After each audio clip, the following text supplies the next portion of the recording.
Hello students, a very good morning to you all and welcome to EduFly JEE NEET Global Batch.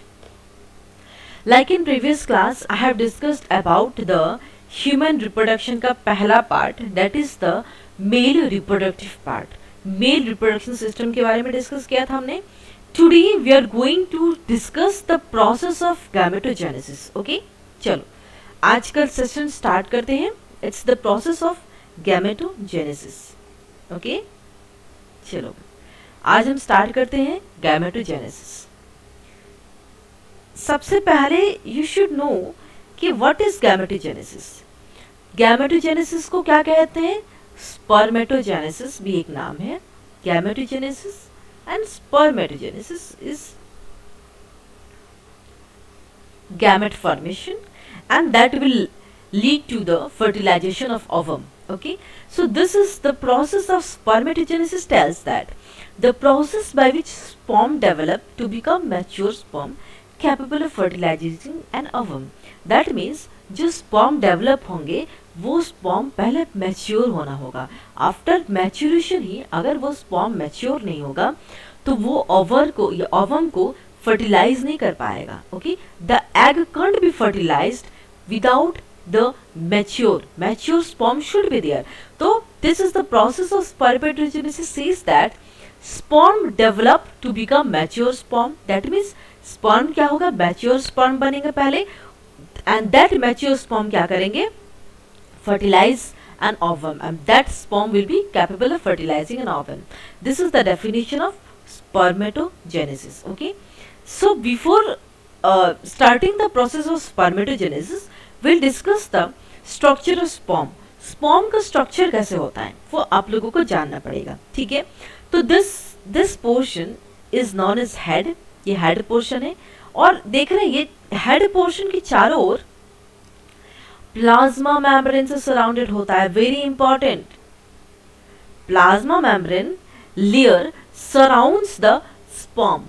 Okay, and that question comes in the exam. Okay, next this part, this is head part है. Head part में क्या present होते हैं? Acrosome present होते हैं. Okay, this is the head part. इसके अंदर क्या होगा? Nucleus will be there and that nucleus will contain chromosome. Chromosome material कितना क्रोमोसोम होते हैं? मेल में कितने क्रोमोसोम्स होते हैं? 23 pairs of chromosomes are present. That means 46 chromosome. 46 chromosome are present. Okay, that means 22 and one sex pair. one sex pair होते हैं जैसे कि मेल में XY होते हैं, फीमेल में XX होते हैं. ये सबको पता है. XY chromosome belongs to male and XX chromosome female में. ओके चलो next is that this is done. Nucleus हो गया. अब ये जो पोर्शन है ये नेक पोर्शन है. हेड होता है, नेक होता है. नेक्स्ट मिडिल पीस है. मिडिल पीस में क्या होता है? माइटोकॉन्ड्रिया प्रेजेंट होते हैं and this is the energy source for swimming. Mitochondria होने के कारण ही स्पर्म जो है वो स्विम कर पाते हैं. स्विम करके ही वो ओवरी तक पहुंचते हैं, आई मीन एग तक पहुंचते हैं या ओवम तक पहुंचते हैं, यू कैन से. ओके, तो mitochondria, this function you have to remember, mitochondria is the energy source for swimming and that is the point which you are going to remember. Need point of view से कैसे sperm swim करते हैं? There must be something that propels the sperm to swim and that is mitochondria, you have to remember. Okay, चलो you all know कि बहुत सारे millions of sperms released होते हैं each day. एक दिन में मेल जो कितने स्पर्म रिलीज करते हैं? 300 मिलियन स्पर्म. और एक बात बता दूं आपको, स्पर्म आफ्टर पुबर्टी ही रिलीज होते हैं. पुबर्टी कब होते हैं? 14 इयर्स में जब एक मेल पुबर्टी अटेन करता है उसके बाद ही स्पर्म की प्रोडक्शन एंड स्पर्म रिलीज हुई हो जाती है बॉडी में. That you have to remember. Before 14 years sperm नहीं रिलीज होते हैं, यह आपको याद रखना होगा. पुबर्टी के एज के बाद, पुबर्टी जैसे शुरू हो जाता है उसके बाद स्पर्म काउंट भी शुरू हो जाते हैं, स्पर्म रिलीज भी शुरू हो जाते हैं, स्पर्म प्रोडक्शन भी शुरू हो जाते हैं. Right, clear? चलो 300 million sperms are released each day to complete the process of spermatogenesis. Each day 300 million sperms produce होते हैं। और मैंने आपको प्रीवियस क्लास में बताया था, क्या बताया था कि जितने भी स्पर्म्स हैं those are getting released. Okay, तो ऐसा तो नहीं है कि सारे स्पर्म्स बॉडी से बाहर आ रहे हैं। एवरी डे मैन अगर इजैकुलेट मतलब अगर स्पर्म बॉडी से बाहर नहीं निकल रहा है तो वो स्पर्म कहाँ जा रहा है? A very important question. वो स्पर्म एपिडिडाइमिस एक पार्ट है, ये internal genitalia of male reproductive organ, जो मैंने प्रीवियस क्लास के स्लाइड्स में आप लोग देख लीजिएगा, मैं उसके लिंक दे दूंगी डिस्क्रिप्शन बॉक्स में, तो ज़्यादा क्लियर हो जाएगा। एपिडिडाइमिस में क्या होता है, स्पर्म जाके it will get stored and वहीं पे स्पर्म मैच्योर होते हैं एंड ट्रांसपोर्टेशन, तीनों का बहुत इंपॉर्टेंट काम एपिडिडाइमिस का होता है। Maturation, storage and transportation, very important function of epididymis. Okay, जो मैं थोड़ा बहुत इंक्लूड कर दे रहा हूँ ताकि आप पीछे वाले क्लासेस को लिंक अप करके पढ़ पाए। Okay, next is function. Function क्या है स्पर्म का? स्पर्म का बहुत इंपॉर्टेंट रोल है, क्या है? To carry the genetic information of an egg. Okay, तो जेनेटिक इंफॉर्मेशन कैरी करना स्पर्म का बहुत जरूरी होता है। वो जेनेटिक इंफॉर्मेशन कैरी करके to carry the genetic information and you can say it genetic information and reaches to egg के पास पहुंचता है जेनेटिक इंफॉर्मेशन लेके। that gene combined with the egg of female and that chromosomes combined and then that will lead to the production of babies। जो chromosomes का pair mail का भी होता है, फीमेल का भी है, तो दोनों का पेयर होता है क्रोमोसोम्स। Okay, remember? चलो, एवरीवन अंडरस्टूड? चलो, अब हम बात करते हैं स्ट्रक्चर ऑफ स्पर्म। क्या होता है इसमें? जैसे कि प्रीवियस डायग्राम मैंने आपको बताया, हेड है, नेक है, मिडिल पीस है, टेल है। क्लियर? अब इन चारों का हम क्या करेंगे? फंक्शंस पढ़ेंगे। फंक्शंस क्या क्या होता है, तब हम प्रोसेस ऑफ स्पर्मेटोजेनेसिस को डिस्कस करेंगे। चलो, हेड क्या होता है? Sperm head contains an elongated haploid nucleus.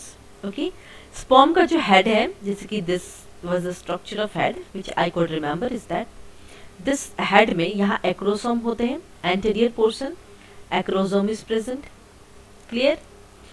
Cap like structure होता है, जैसे दिख रहा है ये कैप लाइक स्ट्रक्चर होता है एक्रोसोम का। Okay, that you have to remember, a very important part of acrosome. ठीक है, The acrosome is filled with enzymes that help fertilization of the ovum. Acrosome में है, acrosome में बहुत सारे enzymes होते हैं। ओके, तो देखो, suppose this is the diagram, ये देखो, suppose this ये middle piece है, ये tail है, हाँ, तो ये head है, ये एक बेसिक स्पर्म का डायग्राम है। ठीक है, this is the basic sperm diagram. तो ये जो टेल देख रहे हैं ना, टेल इसका काम स्विमिंग में हेल्प करना होता है। जब दिस स्पर्म ये जब ओवम मतलब ओवम में जाएगा, ओवम ये ओवम है, तो क्या होगा ना कि ये पूरा स्पर्म चला जाएगा ओवम के अंदर एंड दिस टेल, ये टेल बाहर रह जाता है। This tail will remains outside. Okay, this tail will remain outside. Only the sperm head and the acrosome portion, that portion will go inside and who helps in that enzymes. Acrosome में बहुत सारे enzymes होते हैं, इतना details में आप लोग को जानने की जरूरत नहीं है enzymes के बारे में, but till now you have to remember is that enzymes are present in acrosome and that will help in the fertilization of ovum. Okay, so this is about the head. Head में acrosome होते हैं और acrosome में enzymes होते हैं। वो enzyme क्या करते हैं? फर्टिलाइज करने में, ओवम को जब फर्टिलाइज करने की जरूरत पड़ती है तो ये एंजाइम हेल्प करते हैं उस वक्त। ओके, चलो, नेक्स्ट इज नेक। नेक में क्या होता है? It contains centrioles forming microtubules that comprise the reminder of tail. Neck, जैसे कि ये हेड था और ये पोर्शन नेक था कि नहीं नेक? तो नेक पोर्शन में क्या होता है? माइक्रोट्यूब्यूल्स छोटे छोटे प्रेजेंट होते हैं that comprise reminder of tail. Tail का जो बाकी पोर्शन है वो आपको नेक में थोड़ा बहुत मिलेगा, that comprise the reminder of tail. Next is middle piece. The middle piece possesses numerous mitochondria which produce energy for the movement of tail. Middle piece जो है ये नेक का हो गया, अब यहाँ पे मिडिल पीस था, मिडिल पीस और यहाँ पे टेल था। तो मिडिल पीस में जो है जो बहुत इंपॉर्टेंट है for NEET purpose also students, you have to remember is that numerous बहुत सारे माइटोकॉन्ड्रिया होते हैं जो क्या करते हैं, एनर्जी प्रोड्यूस करते हैं। स्पर्म जो मूव करेगा उसके अंदर वो एनर्जी कहाँ से आती है, mitochondria is the best source of energy. Okay, so what happens is that mitochondria will help the sperm for the movement of tail. Tail का जो मूवमेंट होता है, टेल अपने से कैसे मूवमेंट करेगा, उसमें एनर्जी कौन ले आता है, कौन ले आएगा, mitochondria. Mitochondria will help and it will produce energy for the movement of tail. और माइटोकॉन्ड्रिया क्या करेगा, धीरे धीरे मूवमेंट में हेल्प करेगा। और टेल जब देखते हो आप, that is not seen exactly from your naked eye, you can see with the help of microscope only, remember it. Okay, तो माइक्रोस्कोप पे आप देख सकते हो कि स्पर्म की साइज कैसी होती है, वो कैसे मूवमेंट कर रहा है। It's very beautiful. Whenever you will go to your lab exam और whenever you will study it in anatomy section, I can say, if you'll go for your MBBS, when you'll be a doctor one day, and that day you will study everything, वो सब आप microscope में बहुत अच्छे से देखने वाले हैं। वेरी डिटेल वाली चीज़ें आप पढ़ने वाले हैं। फॉर द टाइम बिंग आपको बेसिक नॉलेज होनी पड़ेगी, ताकि अगर आप MBBS में जाओ तो वहाँ जाके आप फिसलो ना, क्योंकि बेसिक नॉलेज ही आपको बहुत आगे काम आएंगे। फिर the details you will get to study in the MBBS। Okay, चलो, that will produce energy for the movement of tail, that is middle piece is done। अब बात करते हैं tail, terminal tapering portion of sperm। Terminal है और taper, यहाँ taper हो जाता है, this is the end piece जिसको कहते हैं। Okay, end piece of sperm. तो जब भी फर्टिलाइजेशन होता है तो स्पर्म का this portion will enter into ovum, और ये जो टेल वाला पोर्शन है ये बाहर ही रह जाता है, इसका कोई काम नहीं होता है। ओके, चलो अब बात करते हैं नेक्स्ट पार्ट की। Okay, now it's about the seminiferous tubule cells। क्या होता है seminiferous tubule cells? This is the diagrammatic section of enlarged form। You can see is that अगर enlarged form में अगर हम seminiferous tubule cells को देखते हैं, यही the lining of जो sperm cells होते हैं उसके बारे में हम पढ़ेंगे, उसके अंदर क्या क्या होते हैं। ओके, स्पर्मेटोगोनियम क्या होता है, स्पर्मेटोजोआ क्या होता है, what is spermatids, what is secondary spermatocyte, what is primary spermatocyte, what is Sertoli cells, and what is spermatogonium। This all we are going to discuss about the process of spermatogenesis में ये सारे part आएंगे, सारे नाम आएंगे, सारे नाम के फंक्शंस भी हम आपको बताने वाले हैं। ओके, चलो देखो, seminiferous tubule cells क्या होता है, they are spermatogenic cells, that is क्या होते हैं, ये स्पर्म फॉर्मिंग सेल होते हैं। क्या करते हैं ये जो सेल्स होते हैं वो स्पर्म को प्रोडक्शन में हेल्प करते हैं, स्पर्म को फॉर्म करने में हेल्प करते हैं, रिमेंबर। चलो, स्पर्मेटोगोनिया क्या होता है, that is they develop from primordial germ cells that arise in yolk sac and enter testis in 5th week of development. Okay, तो स्पर्मेटोगोनिया जो कि मैंने आपको बताया, सबसे पहला जो सेल है दैट इज स्पर्मेटोगोनिया। ये देख रहे हैं spermatogonium, this cell have you seen, this is spermatogonium.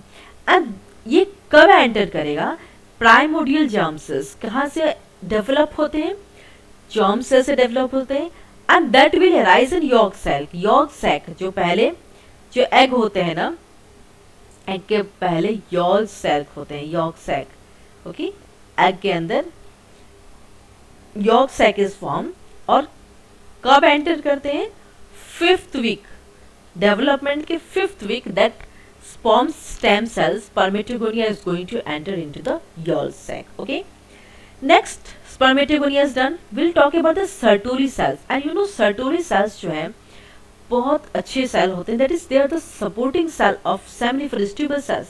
sperm cells का supporting cells कौन होता है, Sertoli cells। Okay, what are Sertoli cells? Their tight junction form blood testis barrier, they prevent immune response against sperm cell antigen। Tight junction होते हैं, वो क्या करते हैं, ब्लड और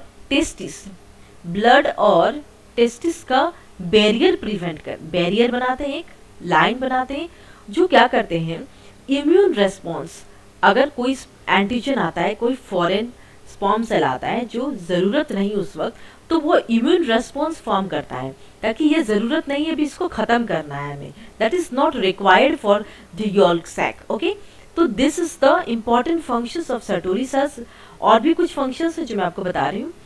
दे nourish the spermatocytes, that is वो खाना पीना देना, नरिश करना होता है स्पर्मेटोसाइट्स को, स्पर्मेटिड्स को एंड स्पर्म को, तीनों को नरिश कौन करता है, कौन नरिश करता है इन तीनों को, सर्टोरी सेल्स, ओके। और क्या करते हैं, फेगोसाइटाइज करते हैं, मतलब मार देते हैं जो एक्सेस स्पर्मेटिड साइटोप्लाज्म, अगर एक्सेस स्पर्मेटिड्स फॉर्म हो गए हैं तो उसको सर्टोरी सेल्स मार देते हैं। And they control the movement of spermatogenic cells, movement spermatogenic cells के मूवमेंट को भी कंट्रोल करते हैं। They release sperm into lumen and they produce fluid for sperm transport, secrete inhibin, regulate effects of testosterone, FSH.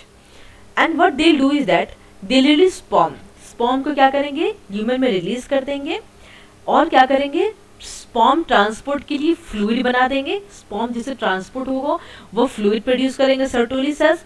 And what they'll do is that they'll secrete inhibin enzyme and that regulate effects of testosterone, and FSH is follicle stimulating hormone, follicle stimulating hormone, clear? चलो, this is done। अब हम बात करते हैं Leydig sales की, जो seminiferous tubules के ही part है। Leydig cells is found in the spaces between seminiferous tubules. देखो डायग्राम देख के आप क्लियर हो जाओगे। देखो लेडिक सेल्स कहाँ है, यहाँ पे ये जो स्पेसेस देख रहे हो यहाँ पे लेडिक सेल्स होंगे, this portion Leydig cells, okay. तो यहाँ क्या होगा, लेडिक सेल्स जो मिसिंग है यहाँ पे, spaces between the spermatogenic cells, Leydig cells found होते हैं, okay. Leydig cells is done. The functions is that they'll secrete, ये सबसे इंपॉर्टेंट क्वेश्चन आता है नीट में कि विच सीक्रेट मेल हार्मोन, कौन सीक्रेट करते हैं, Leydig cells secrete male hormone that is testosterone, okay. चलो, now we'll discuss about the stages of spermatogenesis. There are two stages of spermatogenesis. एक है spermatidogenesis and the other is spermiogenesis. These two stages you have to remember. Two stages में spermatogenesis के process complete होते हैं। तो हम पहले पढ़ेंगे spermatogenesis and the second is spermiogenesis. Okay? चलो, spermatidogenesis process of formation of spermatids, okay. पहले क्या होता है, स्पर्मेटोगोनियम, मैं आपको नेक्स्ट में डायग्राम दिखाने वाली हूँ। स्पर्मेटोगोनियम से क्या फॉर्म होगा, स्पर्मेटिड्स फॉर्म होगा। और स्पर्मेटिड्स का फॉर्मेशन के लिए 3 सब स्टेजेस हैं। एक है multiplication phase, growth phase and the last phase is there. Multiplication phase क्या है, the spermatogonia undergoes repeated mitotic division and forms large number of diploid spermatogonia cells. तो सबसे पहले स्पर्मेटोगोनिया क्या होगा, स्पर्मेटोगोनिया माइटोटिक डिवीजन होगा, माइटोटिक डिवीजन फॉर्म करेंगे, mitotic division. Always remember कि जर्म सेल में माइटोटिक डिवीजन ही होते हैं। And they will form diploid spermatogonia cells, 2n, okay, 2n spermatogonia cell, clear? First spermatogonium से 2n spermatogonia cells हो गया and this phase is known as multiplication phase। अब हम बात करेंगे ग्रोथ फेज। ग्रोथ फेज में क्या होता है, स्पर्मेटोगोनियल सेल्स जो है वो ग्रो होते हैं साइज में। ग्रोथ का मतलब ये ग्रो होंगे, पहले स्पर्मेटोगोनिया इज फॉर्म डिप्लॉयड, अब उसके बाद वो ग्रो होंगे by increasing cytoplasm and matures to form primary spermatophytes। अब 2n जो स्पर्मेटोगोनिया फॉर्म हुए उससे क्या होगा, this will grow in size and it will form primary spermatophytes, primary spermatophytes, okay। Growth हो गया। Now we'll discuss maturation phase। The diploid primary spermatocyte undergoes first meiosis, resulting in formation of 2 equal haploid cells called secondary spermatocyte, the latter undergoes second meiotic division to form 4 haploid spermatids. Okay, maturation में क्या होगा, ये diploid primary spermatocyte जो form हुआ ना, ये क्या करेंगे, मियोसिस होगा, फिर इसका क्या होगा, फिर दिस विल फॉर्म मियोसिस होगा, और मियोसिस सेल डिवीजन के थ्रू फिर यहाँ पे 2 इक्वल स्पर्मेटोसाइट फॉर्म करेंगे। Okay, 2 equal haploid cells, that is N means haploid secondary spermatocyte form होंगे। फिर क्या होगा, अगेन सेकेंड meiotic डिवीजन होगा, तो फिर क्या होगा 1 2 3 4, that is haploid spermatids are form which I am going to show in the diagram. हो गया, 3 फेज है, ग्रोथ फेज हो गया, मैच्योरेशन हो गया, तीनों फेजेस हो गए discussion. Now the process of spermatogenesis there. Second is spermiogenesis, that is inactive non-motile spermatids are transformed into active motile sperms. जो नॉन मोटाइल स्पर्मेटिड्स फॉर्म हुए थे हैप्लॉइड, ये सारे क्या होंगे, they will transform into active होंगे, active motile, that means sperm is always remember sperm motile होते हैं, लेकिन ओवम नहीं, ओवरी मोटाइल नहीं होते हैं, वो मूवमेंट नहीं कर पाते, वो एक जगह निकल के आके सर्विक्स में रहते हैं, आई मीन फैलोपियन ट्यूब्स के पास वो रहते हैं, मूवमेंट नहीं करते हैं, स्पर्म्स ऑलवेज मूव। तो क्या होता है, नॉन मोटाइल जो स्पर्म है वो motile spermatogenetic sperms are formed after spermiogenesis. Spermiogenesis का प्रोसेस हो गया, जो स्पर्म का जो हेड है वो क्या करते हैं, embedded in Sertoli cell and release from seminiferous tubule spermiation. Spermiation का प्रोसेस क्या है, जब spermiogenesis is done, motile sperm form होने के बाद जो हेड पोर्शन है वो क्या करते हैं, सर्टोली सेल्स में एम्बेडेड होते हैं और वो सेमनिफरस ट्यूबल से रिलीज हो जाते हैं, और यही पोर्शन क्या होता है, ओवम के अंदर चला जाता है और टेल पोर्शन रह जाता है। This is the process of spermiation. Okay, this is the diagram. सबसे पहले स्पर्मेटोगोनियम, मैं यहाँ पे आपको with the help of spermatogonium is diploid, मैं यहाँ डायग्राम दिखाती हूँ आपको। This is 2N, okay, this is spermatogonium, लिखा है यहाँ, स्टेटमेंट इज रिटन, मैं डायग्राम दिखा लूँ। स्पर्मेटोगोनियम, अब क्या होगा, पहले माइटोसिस होगा and then it will form spermatogonia, so this will be also diploid. तो स्पर्मेटोगोनिया फॉर्म हो गया, गोनियम से गोनिया हो गया। उसके बाद क्या होगा, सेल ग्रोथ होंगे, ग्रोथ होने के बाद प्राइमरी स्पर्मेटोसाइट फॉर्म करेंगे। ओके, तो दिस इज प्राइमरी स्पर्मेटोसाइट, ये दोनों का ग्रोथ होगा 2N। ओके, दोनों का ग्रोथ होगा। After mitosis growth will be there, growth हो गया तो प्राइमरी स्पर्मेटोसाइट फॉर्म हो गया। After that meiosis 1 will be there, meiosis cell division, that is reduction cell division। reduction cell division में क्या होगा, ध्यान रखना, जो 2N है ना, डिप्लॉयड जो है वो हैप्लॉयड हो जाएंगे। दैट मीन्स क्रोमोसोम जो है, देखो 46 क्रोमोसोम है, देखो ध्यान से देखो, बहुत इंटरेस्टिंग है। 46, यहाँ पे जो 2N का मतलब क्या हुआ, 46 क्रोमोसोम प्रेजेंट हुए। अब जब हैप्लॉयड हो जाएगा तो 23 क्रोमोसोम हो जाएंगे। मियोसिस के बाद क्या होगा, प्राइमरी स्पर्मेटोसाइट हो गया। Okay, meiosis 1 primary spermatocyte. अब हम बात करेंगे सेकेंडरी स्पर्मेटोसाइट फॉर्म होगा मियोसिस के बाद, सेकेंडरी, ठीक है, सेकेंडरी भी डिप्लॉयड ही होगा। सेकेंडरी स्पर्मेटोसाइट क्या करेगा, फिर मियोसिस करेगा और स्पर्मेटिड फॉर्म करेगा। That means spermatid will be haploid, यहाँ पे हैप्लॉयड सेल फॉर्म होंगे। अभी तक डिप्लॉयड ही था, 2N ही था, सेकेंडरी स्पर्मेटोसाइट तक डिप्लॉयड था। सेकेंड मियोसिस डिवीजन जब हुआ तब हैप्लॉयड फॉर्म हो गया, फिर सेल डिफरेंशिएशन हुआ, फिर स्पर्मेटोजोआ फॉर्म हो जाएगा। फिर यहाँ पे आपको N, ओके, मैं यहाँ दिखा देती हूँ, इसके बाद का स्टेप यहाँ दिखा देती हूँ। N हुआ, ओके, फिर स्पर्मेटिड्स फॉर्म हो गए, सेल डिफरेंशिएशन के साथ स्पर्मेटोजोआ हो गया, ठीक है, एन हैप्लॉइड हो गए, एंड दिस उसके बाद यहाँ पे स्पर्मेटोजोआ फॉर्म हो गए, okay, so this is spermatozoa,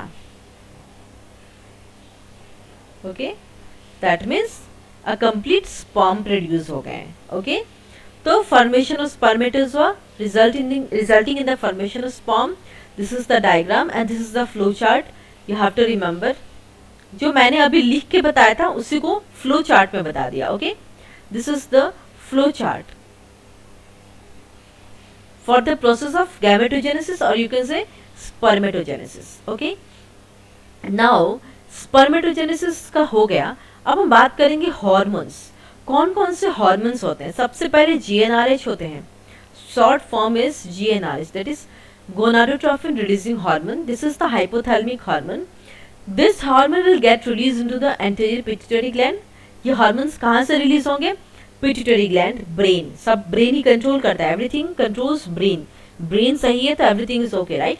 hormones responsible कौन होते हैं? Pituitary gland, anterior pituitary gland जो है GnRH रिलीज करते हैं। उसके बाद दिल form luteinizing hormone, that is LH hormone और FSH, ये दोनों हार्मोन का स्टिमुलेशन होता है, ये दोनों हार्मोन स्टिमुलेट्स होते हैं, एक्टिव होते हैं, LH and FSH। This LH hormone that will helps in the formation, Leydig cells में हेल्प करते हैं LH हार्मोन और सर्टोली सेल्स में FSH, this you have to remember from NEET point of view. Sertoli cells में कौन से hormones release करते हैं? Follicle, FSH, and Leydig cells में LH hormone, okay. And this Leydig cells, that means this will help in the stimulates, that is the process of spermatogenesis. This Leydig cells will help in the androgens to stimulate spermatogenesis. Next Sertoli cells क्या करेंगे? They'll help in the secretion of factors for spermiogenesis. Sertoli cells क्या करेंगे? Spermiogenesis, जिसका मैंने details बताया आपको, और Leydig cells क्या करेंगे? They'll stimulate the process of spermatogenesis, and this is also important and you have to remember from NEET point of view. Okay, so this hormones plays a very important role in case of spermatogenesis and the process of spermatogenesis, growth phase, maturation phase, okay, this you have to remember. Chalo, so with this I have completed today's class, that is spermatogenesis or you can say gametogenesis. The process of gametogenesis is done with full details about the sperm का structure of sperm, head, tail, middle piece, कौन क्या काम करते हैं, कौन से hormone कब release होते हैं, everything is discuss, okay. So with this I have completed today's class. If you have any doubts regarding any class, so you can WhatsApp me or you can comment me in the comment section how was today's class, okay. So with this I'll conclude today's class. Thank you so much.